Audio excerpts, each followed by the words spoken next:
Scale Up Nation, are you looking for a way to become an ASSE Certified Legionella Water Safety and Management Specialist? Well, if you're thinking about getting that certification, a class that you should consider is Special Pathogens Laboratory ASSE 12080 Preparatory Course. This is put on by the experts of Special Pathogens Laboratory and IATMO. It is a virtual interactive class that includes a team of seasoned experts. This team of teaching experts will let you know what you need to know from their first-hand experience. I recently had the opportunity to take this class and I was so impressed. It's led by Dr. Janet Stout, and when I talk about a team of experts and all their firsthand information, I just got so much information from all the things that they have been doing for years. So if you're looking for a course where you can sit in and go ahead and get it done over a 3-day period, this is the course for you. They've already trained over 400 professionals and have one of the highest pass rates in the industry. Their next class is January 9th through 11th, and what a great way to start off the new year with a brand new shiny certification for yourself. To find out more, go to scalinguph2o.com/special. Once again, that's scalinguph2o.com/special. Welcome to Scaling Up H2O, the podcast where we scale up on knowledge so we don't scale up our systems. My name is Trace Blackmore. I get to host this podcast called Scaling Up H2O. It's the best job in the world. Thank you for everybody out there in the Scaling Up Nation for allowing me to have it. And happy World Kindness Day. Well, 2 days early. So if you have not prepared to be kind to everybody in the world, start doing that 2 days from now.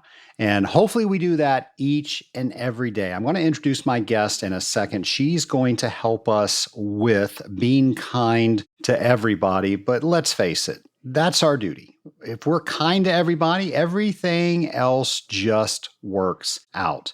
And nothing good has ever happened when you were unkind to somebody. So just think about that.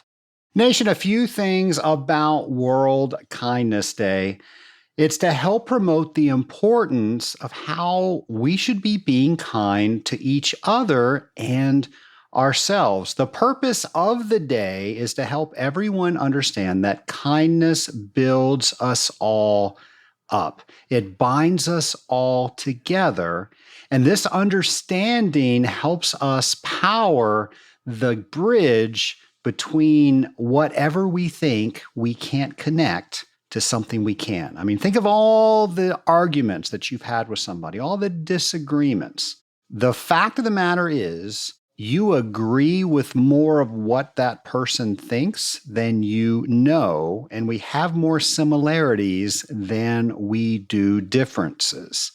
However, in the heat of the moment, we can only see that one thing that's polarizing us. But if we were to train ourselves to not react, but rather ask more questions, I guarantee you will find out that that person is closer to saying the exact same thing you are than you thought. We have more in common than we do differences. And when we open up dialogue and we ask questions and we want to know more, we are able to see that. Our job is to build others up according to those needs and help those who listen. Just imagine if that was a mission statement, that whatever words that came out of our mouths, we were going to choose kindness. Well, ladies and gentlemen, I am going to introduce my next guest, and we have had her on twice before. Our guest is Kathleen Edelman. She is a communications coach, and she is phenomenal. I say she's phenomenal because I've always had a great relationship with my lovely bride, Stacy. However, she changed everything. And I realized that I spoke a language and so did Stacy, and we didn't always get the proper translation. Kathleen gave us both the tools to help understand ourselves first, and then we were able to understand others. But more importantly, we were able to choose the kind words to build the other up. And Nation, I use this in every relationship that I have. And I could not think of a better guest to bring on to talk about all the things that we can do to help promote kind words, being 2 days before World Kindness Day. Ladies and gentlemen, Kathleen Edelman. Scaling Up Nation, I am so excited today. I am here with a returning lab partner, Kathleen Edelman. Kathleen, so excited to have you on the Scaling Up H2O podcast again. You know I love to do your podcast. You're one of my favorites, and thanks for having me again. And I love the topic for today. Well, we're talking all about kindness. And we're going to get to all of that, but I want you to know that the Scaling Up Nation loves what you have brought to us. I have received so many comments that the work that you do has changed so many people's ability to give kind words to other people. And I myself am included in that. Well, thank you. I appreciate it because I tell people the day that I stop hearing the aha moments, Trace, are the day that I retire. And I still hear them daily. I'm pretty sure I shared with you that when I was introduced to you, I was invited to an event at our church that I didn't want to go to. And my first inclination was to say no because I was having a bad day. My lovely bride, Stacy, we had a disagreement. And because I said this and she heard that. That's right. I remember, and I don't tell a lot of people this, but I want to tell you, I want to tell the Scaling Up Nation this, that I remember showering after that conversation and I was crying. And I'm a red, and I was crying because I could not understand how we got to where we got to in the conversation, because I had love in my heart, but it was not received as love at all. And then a friend of mine, Jody, invited me to hear your content. He didn't tell me it was your content. And I knew I needed to go and do something that was more healthy instead of just wallowing in how upset that I was. So I agreed reluctantly to go. And that's where I was introduced to your comment. I have no doubt in my mind that that was destined to what I needed to do at that very moment in time. And it changed everything at a moment in time that I was so ready to hear it. Well, you've heard me say on stage, because I know you've come to see stuff and to learn, which I love learners, is that even with your listeners today, if it's the first time they've heard my voice, if it's the first time they've heard about this content of communication and temperaments, it is because today's the day they're supposed to hear it. Just like that day was the day that your heart and mind were ready to receive it. Any other time, it wouldn't have worked. I mean, your body, it just wouldn't have worked. You would have went like, and went on. But today is the day that if your listeners are listening, welcome, because your life's going to get changed today. Because once you hear what you've heard, you can't unhear it. So you literally would have to make a choice to be unkind or unhealthy. So I love that. It is a choice, and we have a duty to build each other up according to their needs and those who listen. But you've created handles around that so we actually know how to do it. Exactly. And remember, the thing I think that at the beginning, what I hear back is, they always want to change the other person. Like you thought it was something your wife did that day, right? And how could Of course. Of course. But the one thing, and we have to talk about temperaments, but the one thing that all the temperaments share, Chase, is selfishness. And as long as we stay there, you're going to have terrible communication, conflict, no resolution. But when we can move from selfishness to servitude, everything changes. And that's even being a servant to yourself. Like, are you being kind to yourself? That's where it starts. Kathleen, we were joking before we started recording, but we have a son, Hayden, that is a very high yellow. As a red, I just don't understand, but I do because I know his needs. And I know that Yes, he's focused on people where I'm focused on getting the task done. And why isn't he more organized? Well, he's not wired that way. I have got instant grace because I understand this language. absolutely. And that's exactly what it does. Exactly that. Instant grace. Your ability, especially for you as a red, but all temperaments, it creates that space to have a pause. And that pause moves you to servitude instead of selfishness. You taught my bride Stacy and I the word pause as we were meeting together, and that has changed our conversations. That has changed the conversations that go awry. We now have a code word where I Hmm. said this, you heard that. As soon as one of us realized that we're getting out of sync with each other, someone says pause, and we immediately snap out of it and we talk about, okay, what did you actually say? Where were you coming from? And we get out of you're not understanding me to how do I understand you? It has been the best advice anybody has ever given us throughout our entire marriage. Yeah, because the pause, reds and yellows immediately think, well, you're talking about me because they're so outward. They're extroverts, right? Thoughts and emotions immediately outward. What it does only for you, for the red and yellow, is it gives you that filter time. And then they go, well, blues and greens, you're easy at the pause. No, we're really not. The pause for the blues and the greens is that ability to pause so we can process. Because remember, our thoughts and emotions go inward. So we're not always ready to have the quick answer. So that pause gives us the opportunity also to process what's going on. And then, I've told you a lot of times, what part did I play and what could I have said or done differently?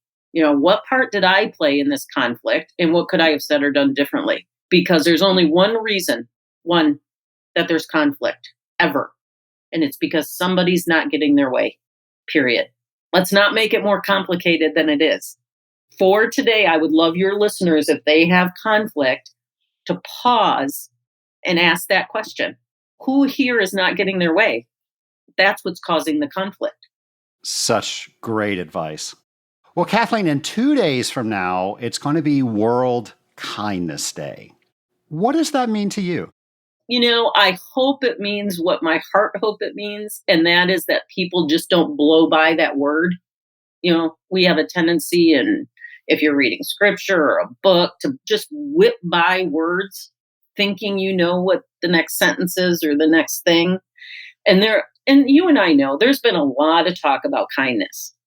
So my first thought is I hope that it isn't diluted, that people really embrace what this truly means, because it is one of the most important things that I base my whole mission on is kind words. Because within kind words comes kind behavior. And then now we're treating people as if they're people. This is a person to be loved and understood, right? So I really hope that it doesn't become just one of those holidays, because everybody's wearing kind t-shirts. That would be a loss to me. I know your mission is for everybody to know that kind words are cool. Absolutely. My kind words are different from your kind words. So Hmm. I don't want to have another podcast where we're explaining the basics of the temperaments because, Nation, if you want that, we've got that. So we've got part 1 at episode 117. And then Kathleen was so kind to come back and do the 2.0 episode on 179. By the way, on 179, Kathleen, you've said this, but I never heard it until you said it on this episode. And I got goosebumps. You can't see that on the podcast, but you told me it was my responsibility for me to get my needs, or for me to realize if somebody else wasn't giving them to me, it wasn't their responsibility. It was my responsibility to choose kindness. I heard it, but I didn't understand it until you told me that. And that was just amazing. I wish I could show the goosebumps I got when I heard that. That was really when I truly understood the message you were trying to convey. So Yes. total segue, total tangent, but I don't know if I ever told you that. Nation, that was in 179. But I want to pick up from that because we're talking about Okay. being kind. We're talking about kind words. And your kind words or the words you need to hear are different from the kind words that I need to hear. So how do we help the Scaling Up Nation with that? Well, you do have to know the foundation of the temperaments. And you're free to discuss whatever you like around that. Yeah. And again, the temperaments are, there's two extroverts, yellow and red, introverts, blue and green. Then there's task oriented people and people oriented people. So the tasks are the red and the blue, and the people are the yellow and green. That's the very basis right there. But as you learn temperaments, it's almost like if you think in your mind layers. Okay, that's the first layer. Then it's the strengths and weakness layer. Each temperament has their own set of strengths and weaknesses, which leads to the understanding that each temperament has their own language. They speak their own words and they hear their own words. Okay. Then a very important layer that separates me from everybody else is the innate needs layer. And that's what you just brought up. In the 179, we talked about you cannot depend on other people to fill your innate needs. You first and foremost have to understand your wiring. I have to understand that safety, sensitivity, support, and space and silence as a blue, I'm trying to fill every day. I've been trying to fill that my whole life because that's my wiring. I cannot depend on my husband to fill those or my children because I have to remember in order to be a better friend to you, I cannot give what I don't have. So I have to fill my own love tank so that when I see you, I can have something to give you. Now, if my husband fills them, we are married. That's how he honors God. That's icing on the cake. Children, sprinkles on the icing. But I could be in this world alone and I still have a job to do, right? So that's where that communication is so important with kind words is when my love tank is full and then I have lunch with you and I understand loyalty, sense of control, appreciation, and credit for work, which are your Trace innate needs, I can pick words that fill those innate needs, which is exactly what we talked about. I have to let words out that fill according to your needs and build you up. So the words that build me up fall within my strengths and in my innate needs. The words that build you up fall within your strengths and your innate needs. So I'm literally, and your listeners, you're learning how to speak another language. Because if I listen to understand, I'm going to be able to identify your temperament. And now I want to use words that you can hear so that we eliminate any gray area. Because remember what we just said, most conflict is because somebody's not getting their way. Either they're not heard or, whatever the situation, that eliminates that gray area. If I can speak so that you can hear me and it goes right into your innate needs, it's going to change every conversation. Kathleen, so many times we're just thinking of how I'm going to communicate what I need to say to you, but now I need to consider how you're going to hear it. How do you coach people to get to that?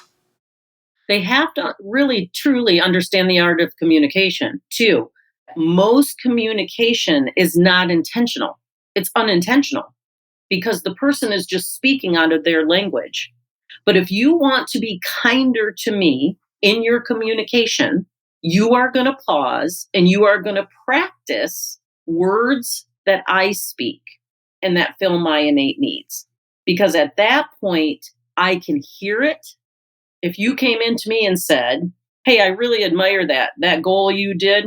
You got it done right away. That was unbelievably brave." Okay. Sounds nice, but that's a completely red sentence. So I'm, as a blue, trying to decipher exactly what you meant by that because those aren't words that I would use. and the topic is kindness. You have to practice. I am not a rocket scientist by any stretch of imagination. I'm sure that's on the other episodes. The only reason I'm fluent in the other temperaments is because I talk about temperaments and communication every single day. If I spoke Spanish or French or Italian as much as I talk about temperaments, I would also be fluent in those languages. So when I came across somebody that spoke French and I could fluently speak French, how is that going to make that person feel? Understood, right? The temperaments kind of run in that same circle.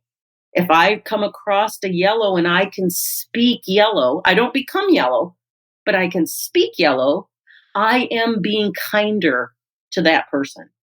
One of your questions to me was, what does kindness have to do with communication? I think it has everything to do with it. I think you have to understand the power of words, and that each word that you choose, every word you use is a word you choose, is either going to tear down or build up, is either going to give life or it's going to be death. So choose kindness, choose words that fit that temperament. It has everything to do with communication. Kathleen, I've heard you say that phrase before, and I want to underscore it. I'd like for you to repeat it. Well, I'm going to repeat it to get you to repeat it, but the words you choose are the words you use. That's so powerful. Yeah, it is, because nobody's telling you what to say. So you're choosing the words that you use every single day. And people want to go, well, I was busy and I didn't realize.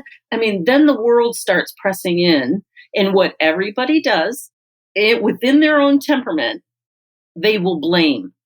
Well, I was busy, or I didn't know, or whatever. That's not just a red trait. No, that's not just a red trait. For blue, I was overwhelmed, or I was interrupted, or the yellow, I didn't know, or the green, you didn't give me all the information. I mean, you can go right down the weakness chart of every temperament and find the excuses. But there is no excuse to me to be unkind to another person, especially when you're talking about words. Nobody can give me one scenario where using unkind words is a benefit. I've done this for too long, 35 years. There just isn't a scenario where it works.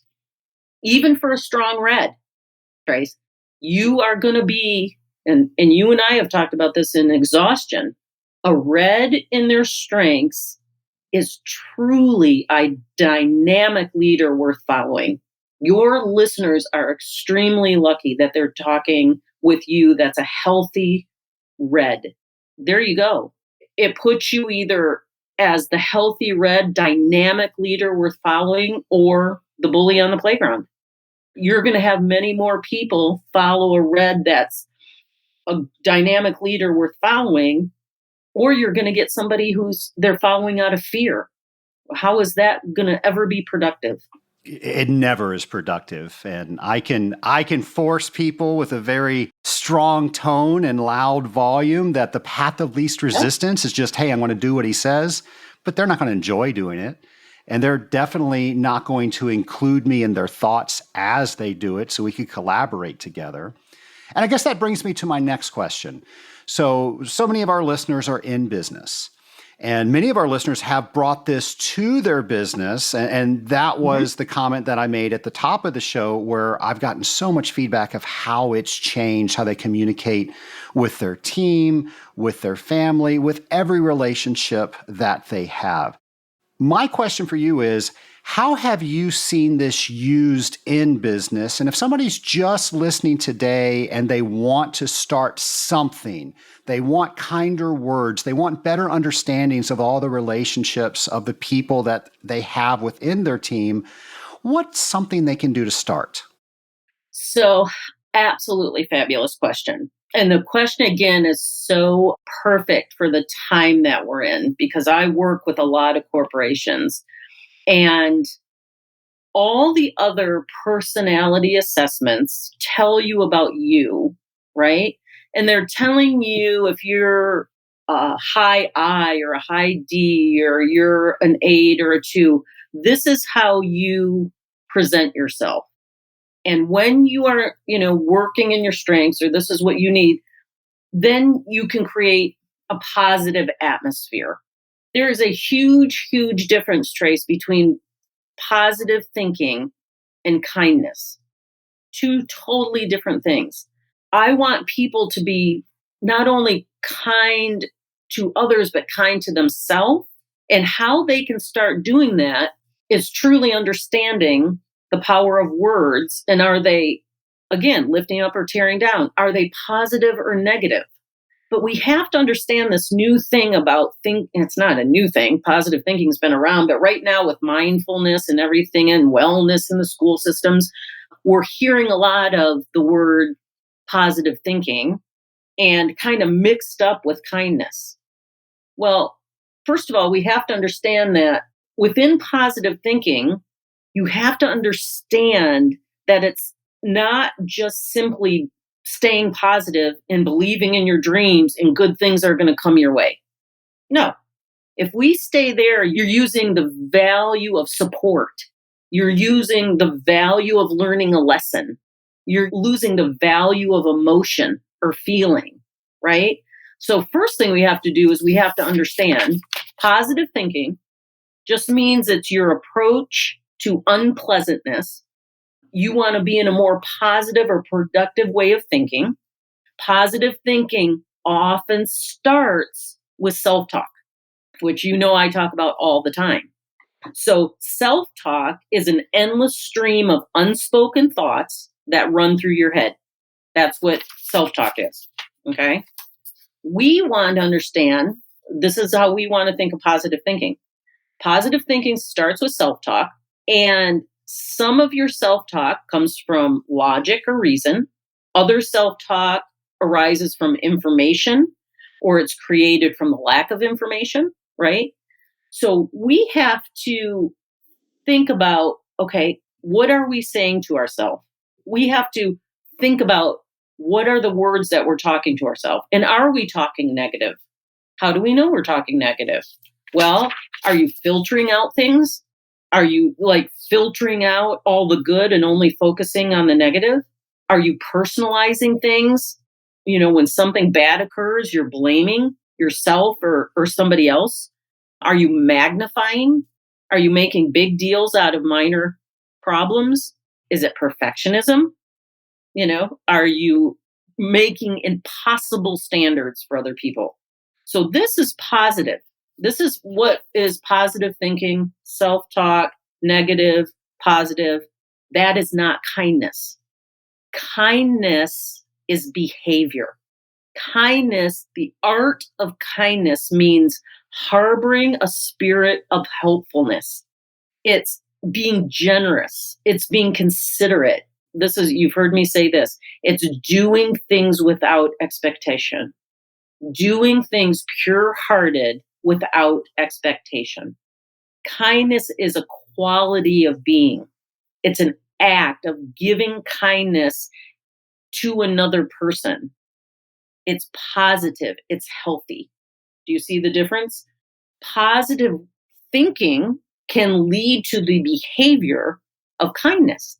That's why when I teach temperaments, I say we've got to learn to stay in our strengths. We've got to learn to first speak kind words to ourselves. Because just like I said a few minutes ago, you can't give what you don't have. So if you're not building yourself up in your innate needs through kind words, coming from positive thoughts, it's going to be impossible to have the behavior of kindness. A question I can see people having, I've had a lifetime of thinking the way that I think right now. And what you says makes total sense. And I wish I could remember where I read it, but I recently read something that the thoughts, the self-talk that we have, they didn't use that language, that's your language, is 90% more negative than it is positive. And we tend to talk to ourselves in the negative. Oh, you idiot, why didn't you do it this way? Yep. So my question is, how do we start programming our self-talk so we can, out of our self-talk, give others what we now do have? Yes, great question, because that's one of the questions I literally get first. Well, how do I stay in my strengths? And here's a very interesting thing too. When I work with children always go to their strengths first. When they come in my office and they see the chart, they immediately look at their strengths. Yeah, I'm a good leader. Yeah, I'm really thoughtful. I wrote my mom a really good Mother's Day card. Okay, you know why? They're not tainted of the world. They're so pure in their temperament, right? You and I are tainted. The world has told us you're bossy, or Kathleen, you're too sensitive, right? You're too obnoxious. You're too this. You're too that. Or why can't you be like that? Or why can't you be that? So, one of my very first activities that will help your listeners, and I'm sure they've heard this before, but it works, is once you understand your temperament, you have to apply what you've learned. So, if I have a tendency to be stubborn, or I have a tendency to be critical or judgmental because I'm a blue, that's how I'm wired. I have to do the pause and I have to say to myself, what does this circumstance require of me selflessly? And what I find when I ask that is, oh, this circumstance requires me to be more thoughtful. It requires me to be more logical. It requires me to be more empathetic. All the things that are on my strengths list. Again, my choice. It's my choice to be kind to myself. That's where my strengths are. And when I'm over here constantly picking, I have a tendency to, but I'm going to choose. Now I'm living out of my strengths. And as I live out of my strengths, I change the way I talk to myself because I am wired for compassion. I'm wired for organization. I'm wired to think logically. Why would I not exercise those muscles more than moody, critical, skeptical? If you're exercising the weakness muscle, a lot of times it's out of protection. Even for a red, if you're being bossy and impatient and arrogant, there is something there you're protecting yourself from, whether you want to admit it or not, right? You're over there because if you were over here, maybe you wouldn't get what you wanted. Maybe, it wouldn't turn out exactly. Maybe somebody else would get the recognition. And see, that's where that selfishness comes in. So kindness, it's proven once you speak more kind to yourself, it increases self-esteem. It increases empathy. It increases, compassion. It improves your mood. It helps your blood pressure. It helps your stress hormones. I mean, it helps everything. And kindness also helps connect with other people. It directly impacts another person, even if it's just a smile or it's just a look. That can even be exactly what that person needed that day. Again, great advice. A couple of years ago, matter of fact, it was during the pandemic, I was seeing the entire world negatively. My business just changed overnight, as everybody's did. And Mm-hmm. how am I going to make sure that my team members have a job? How am I going to make sure that we service our customers? And it just consumed me. And everything that I saw, I painted it negatively. And I chose that I was no longer going to watch the news in the morning. And that was Yep. just such a simple thing. And it changed everything because they were telling me if it was negative, it was, I guess, infotainment. And I stopped watching the news in the morning. So I now get ready in the bathroom instead of with the television on. I just have some music on. And it's just instrumental music. And I think while I'm doing that, what are 3 people that I can identify that I can help today? And that was what I replaced with the news. And that was a game changer for me. And people came to work and they're like, what are you doing? Is there something in the water that you're drinking? Why are you so different? And it was just Yeah. that little simple thing. It was that little tiny domino that got the other ones going. I love that you did that because that kind of goes into what is called the good neighbor policy or the good friend policy. And it's, would you say or do that to a good friend or a good neighbor? If you wouldn't say it to them, why are you saying it to yourself? Right. But just like people want to go, oh, I don't want to eat those chips, or, they're thinking about drinking and eating and how it affects their body. They're not thinking about how information coming in affects your mind. And here's what's baffling to me. Maybe it's an age thing, Trace, I'm just going to say, but I'm perplexed at how much people take in information and they don't know the source. They do no research whatsoever on it. And yet they build these strong opinions and a lot of times negatively onto themselves. Like, I should be a certain way. I should be doing this. I should be doing that. Why am I not this? Why am I not that? That is absolutely going to break that person, because where your focus goes is where energy flows. So if your focus is negative on you, that's where your energy is going to go. And it's going to come out to everybody that you cross paths with. So we really have to think, what am I focusing on? You changed your focus and your energy flow changed. It's that simple. Kathleen, I love the analogy that you teach. Just like the airlines say, you've got to put your own oxygen mask on first before you can help others. Obviously, if I don't have air, I'm not going to be able to help others. Exactly. If I don't understand these things, I don't have it to give to others. That's right. So powerful. I want to share a situation that happened to me a few weeks ago.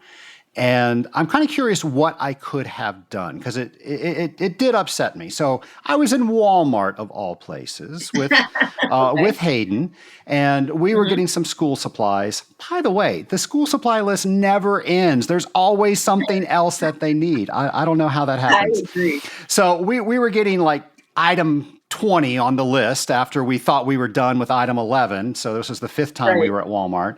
And at the customer return center where we were checking out, we had a clear view. There were two ladies just screaming at each other. And there was a flat screen television. I'm assuming they were arguing over the television. And then there was a manager that came over and he was screaming at both of them.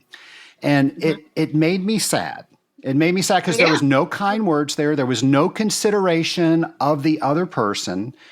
And the other thing that upset me was everybody was crowded around because they were entertained by it and they all had their phones out.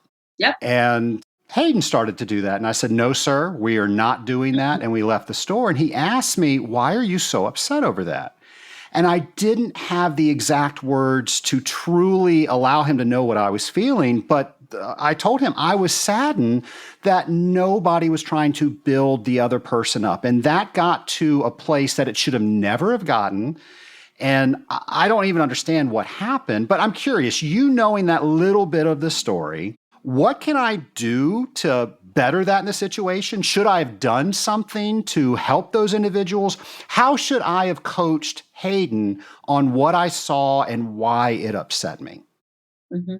That's a great scenario. And those are the scenarios I use in my office all the time, because it just solidifies what we're talking about.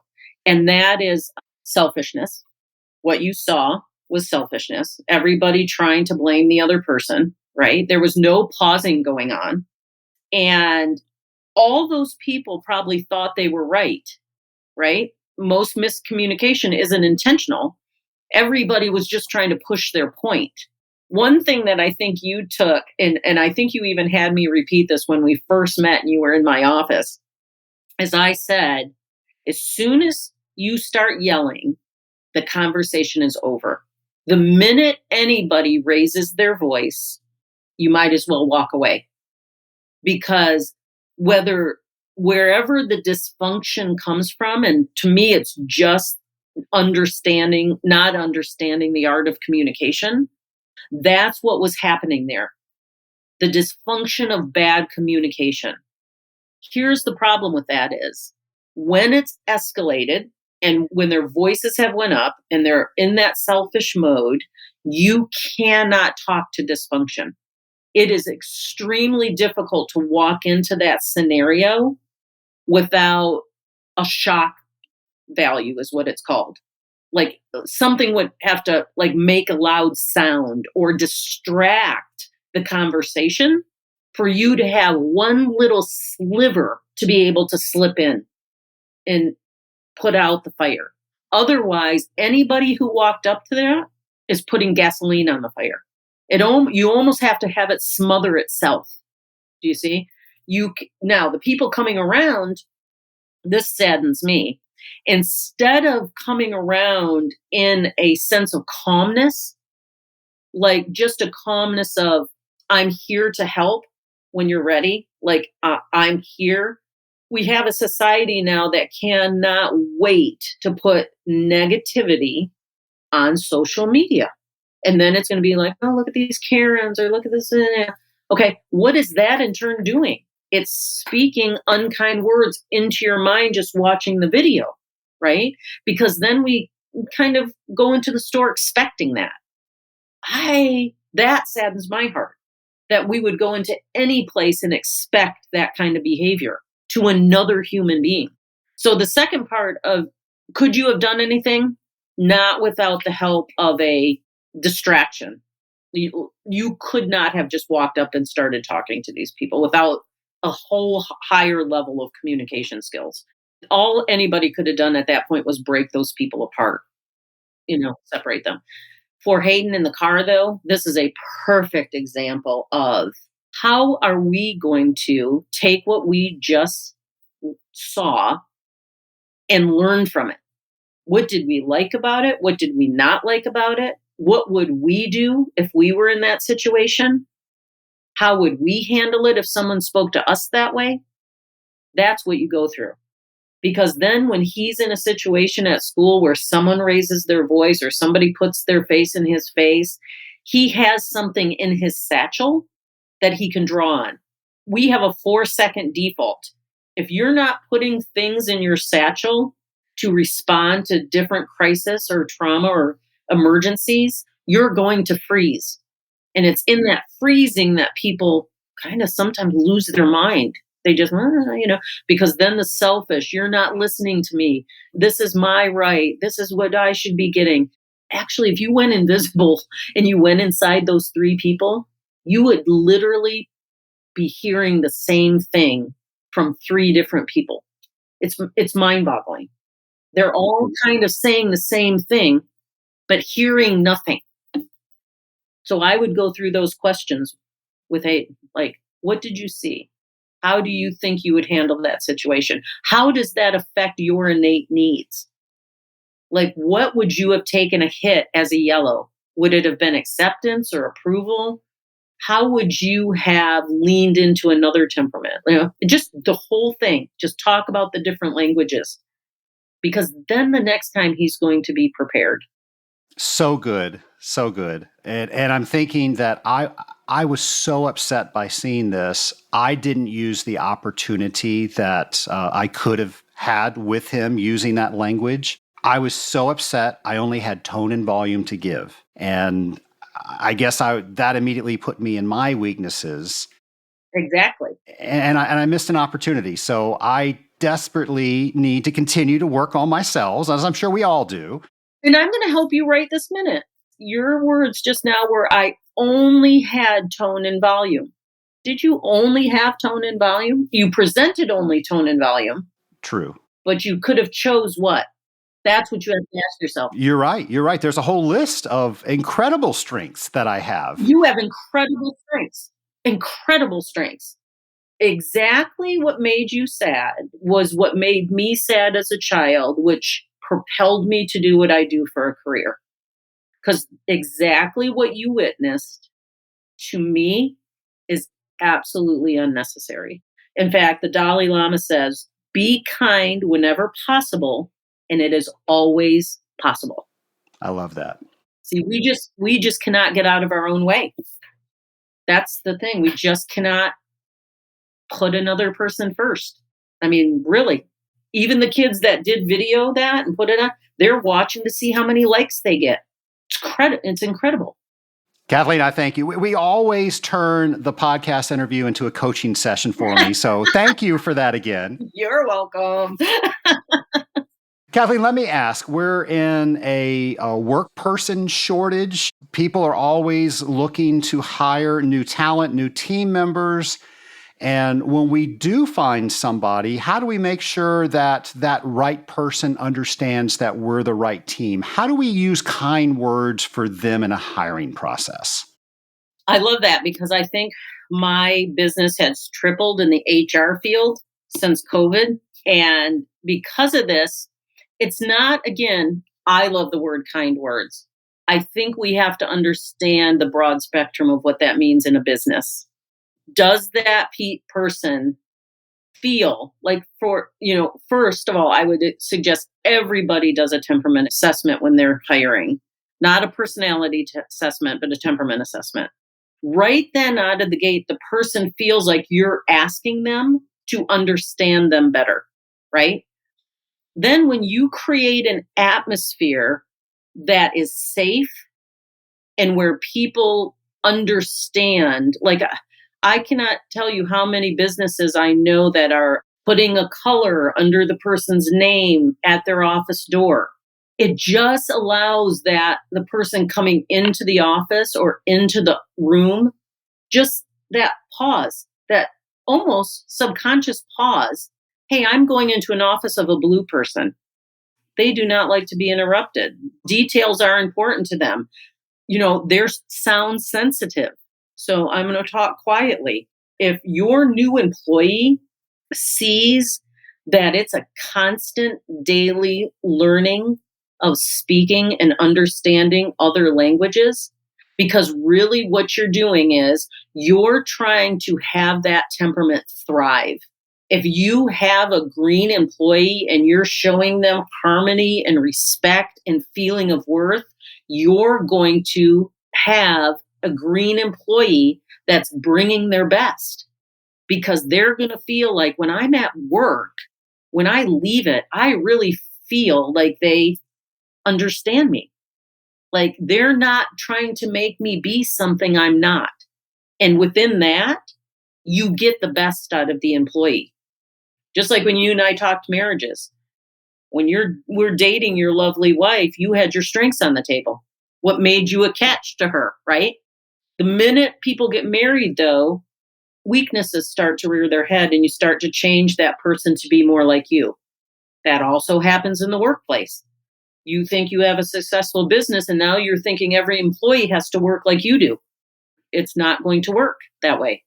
You will not be successful trying to make your employees think and talk and produce and work exactly like you do, unless you have a whole office of reds. And even with the whole office of reds, their strengths are going to be different.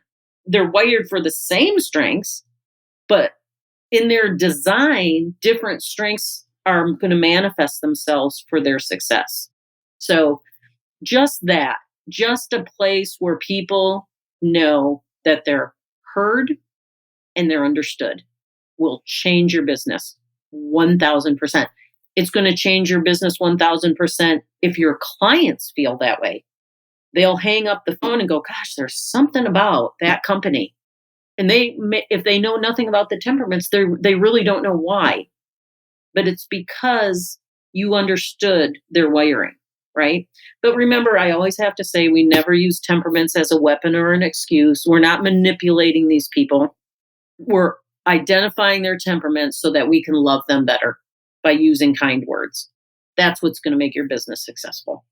That's fantastic. I took your advice, and everybody here at the company has taken the assessment. When we get a new person coming in on their very first day, they take the assessment, and we give them a really brief overview of what the assessment means. But then we give them the assignment. They have to listen to the 2 podcasts that you and I did together.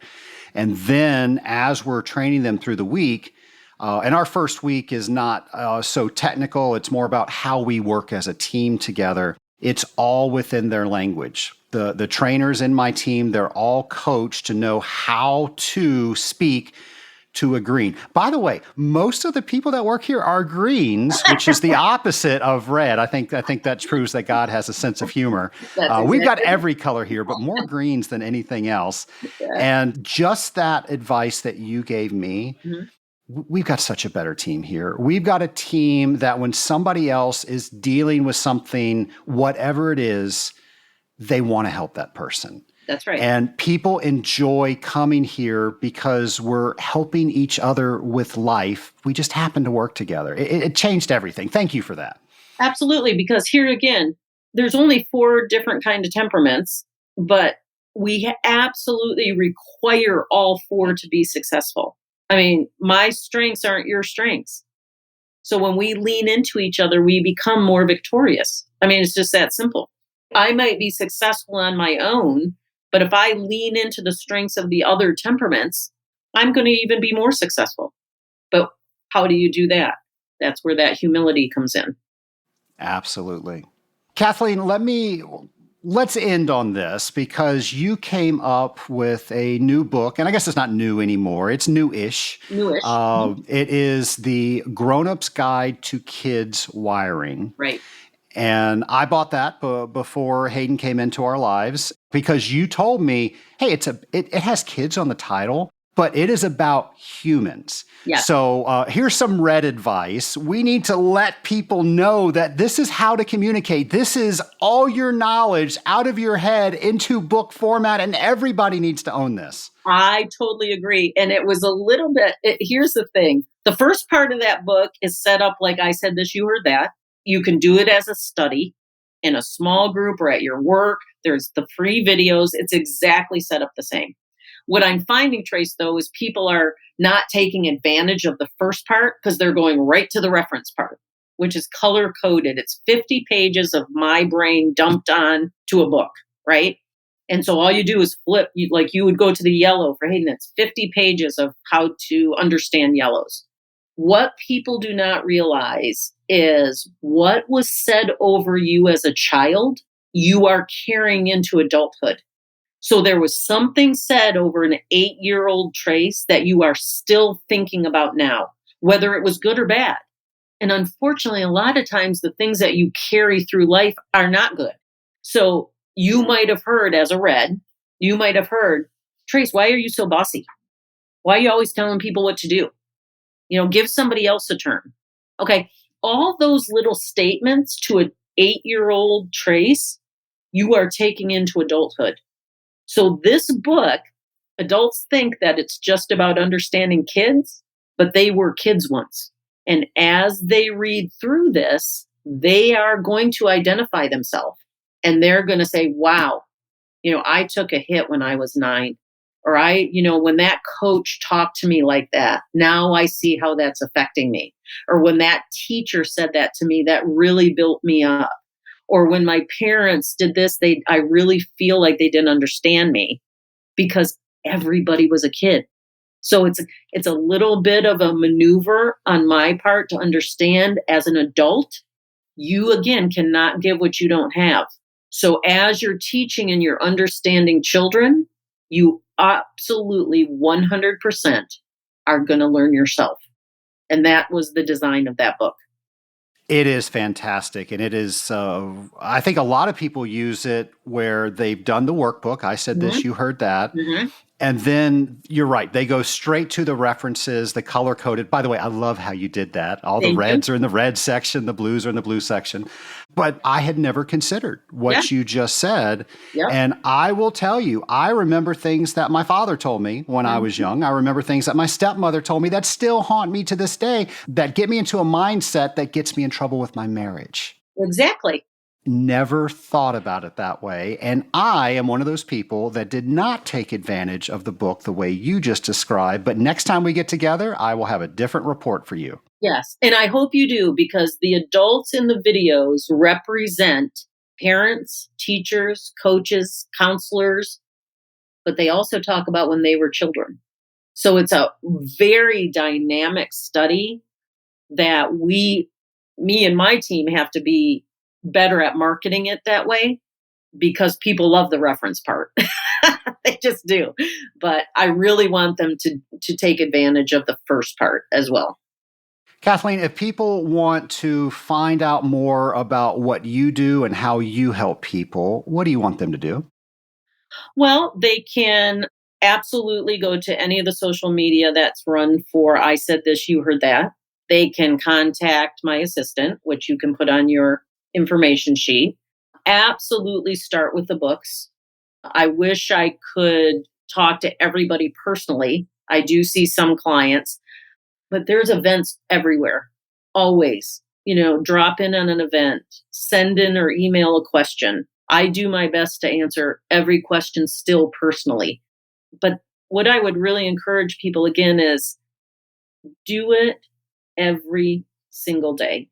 I say do it every single day, but I don't want people doing the temperaments. I want you doing it every day so you become the temperaments, that you're so fluent in it that it does not even take thought to speak the other language, that comes so naturally to speak kindly to another person, that it is zero effort because it's free. It's a choice. But let's just get really good at it. Kathleen, once again, thank you so much for coming on the Scaling Up H2O podcast. Thank you for all of the wisdom that you've shared with a lifelong study of how to communicate with people, how to understand people. And happy World Kindness Day. Yay, thank you. And I love that it's world because I literally, Trace, just got 2 emails that this is being presented in the school systems in South Africa. That's fantastic. So we are going global, just with kind words. That makes my heart so happy. Nation, it is my hope that you are meeting with people like Kathleen. Maybe you have a coach. Maybe you're in a mastermind group. Are you getting some people to pour into you so you can process things, so you can use whatever experiences that you are enduring, you can become better from them. You can teach others from them. So whatever that is, I hope you are not doing that alone. I hope you have somebody or a group of people like a mastermind that can help you. If you are thinking about the Rising Tide Mastermind, maybe that's the right group, maybe it's not. But to find out, you can go to risingtidemastermind.team, or you can go to scalinguph2o.com/mastermind to find out more. But the simple fact is, life is too hard to do it alone. I found that out when I was not communicating correctly, and I found my way to Kathleen's work. And Kathleen has just been an incredible mentor in guiding me on how to speak the language of all the different temperaments. And Nation, it's so tempting to do another episode to explain the temperaments, but I wanted to bring Kathleen on to talk more about being kind, on how we can have a better mindset, how we really could build others up. So if you want to learn more about the temperaments, and you should, go to episode 117. That's the first time Kathleen came on the show, and she taught us everything we needed to know about the basics on temperaments. The next time she came on was episode 179. I, of course, shared with you an epiphany moment that I had on episode 179. So by all means, you want to listen to it just so you can hear the goosebumps that I referred to when I was interviewing Kathleen just a few moments ago. But that was kind of a 2.0. That was like the next level up of what you need to understand with temperaments. And we're going to have all the books on our show notes page. Of course, the workbook is I Said This, You Heard That.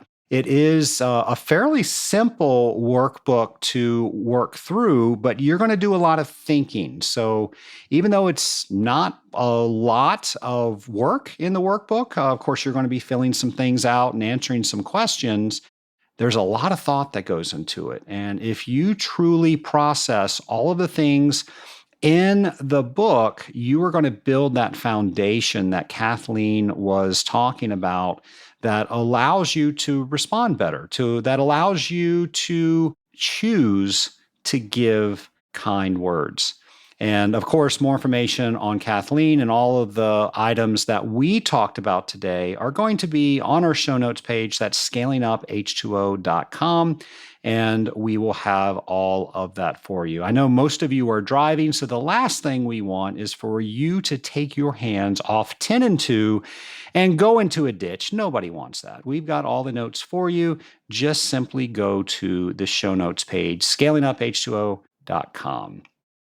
Nation, we here at Scaling Up H2O are always trying to keep you informed of what's going on in the industrial water treatment industry. So here are a few things you might want to mark on your calendar. The National Groundwater Association's Groundwater Conference is taking place in Las Vegas. Who doesn't want to go to Las Vegas? That's going to be December 6th through 8th. So for more information about that, if you are in the type of industrial water treatment that deals with groundwater, check that out on our show notes page. And then we have the International Conference on Wastewater. That's taking place in New York, December 9th through 10th. So my staff has done a fantastic job of making all of these dates very easy for you to find. You can go to our events calendar and it has everything we know about in the water treatment industry where you can find out more about it, what their website is, how to register. You can even click a link that will put all that information into your calendar. My staff did a great job. Make sure you're taking advantage of that. Speaking of World Kindness Day, how kind was that for the Scaling Up H2O staff to put all of that together for the Scaling Up Nation? We're all about kindness here. We're also all about learning. So here's a brand new Thinking on Water with James. Welcome to Thinking on Water with James, the segment where we don't give you the answers, we give you the topics and questions for you to think about, drop by drop. Now let's get to it. In this week's episode, we're thinking about the boiler bottom blowdown procedure. What is the purpose of performing a bottom blowdown? What are the types of valves typically seen on a bottom blowdown for a boiler? Are they different types, and if so, why are they different types? What order should they be opened during a bottom blowdown? Why is the order important? How long should they be opened? What might happen if they are opened too long? What order should they be closed?